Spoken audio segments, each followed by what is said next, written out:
Bob Stoops Sooners have absolutely annihilated everyone in their wake since the loss to Texas. But Kyle Field, the home of the 12th man, has a way of making things very difficult on OU. It's never an easy trip down to College Station. And if this place gets swaying and chanting and singing, it could turn into a long day for the Sooners. But having won 5 straight over the Aggies, OU also knew it held the potential to quiet the raucous crowd if it went out and scored points early.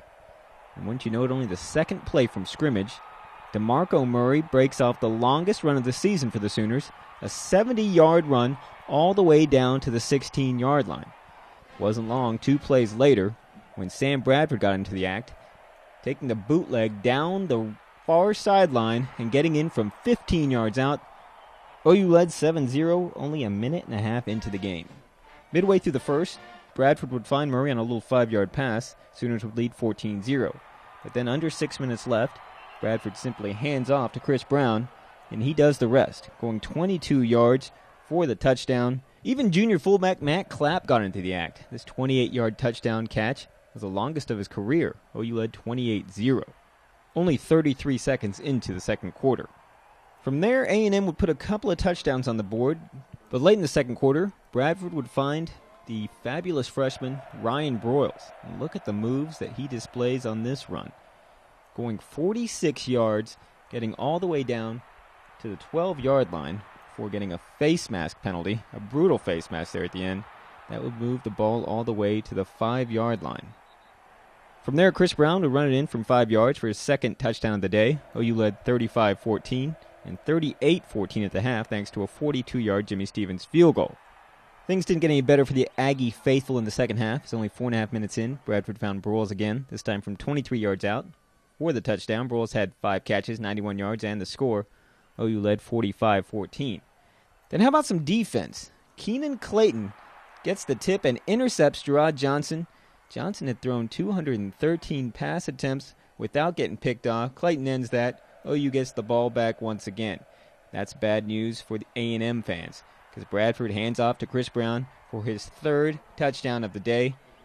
Brown ran for 117 yards, part of OU's 328 yards for the game. That was a season high. This is probably not how A&M head coach Mike Sherman envisioned his day going.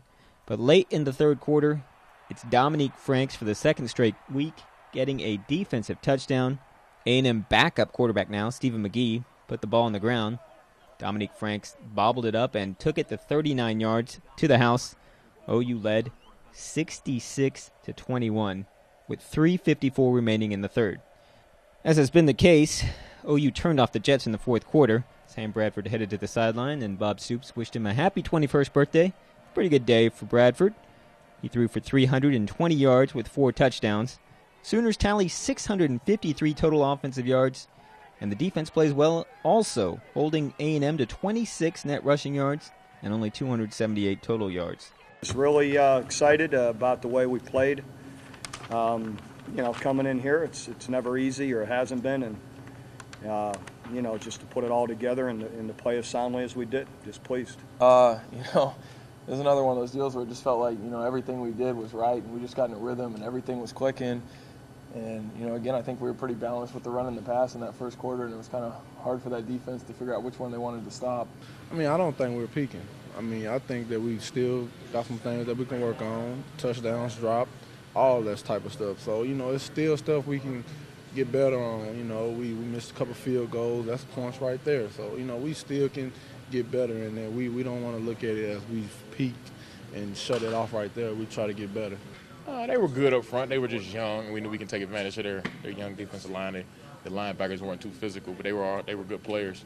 And we knew all week that we can come in and run the football. So as a group, we did good tonight, but, as a group, we feel we can do a lot better. We want to be perfect. We're trying to be as perfect. We know it's not going to happen, but, if we play as perfect, we can do a lot of things. I just want to go out there and play hard and just try to make plays for my team, because I feel like I got so much to prove since I missed about half of the season. So just want to go out there and make plays. To some degree, we played hard there through, or let it go through 3 quarters, and then you got 60. What do we have? 2 points, or what was it? 66. And I don't know. I just you just have to choose sportsmanship over maybe whatever they are, BCS points or whatever. It's just, to me, in the end, it's still, I think, is the right way to play it.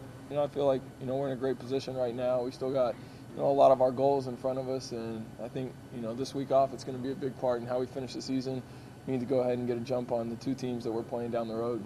With Coach Stoops' alma mater, Iowa, pulling off the upset over Penn State, BCS rankings have once again been thrown into disarray.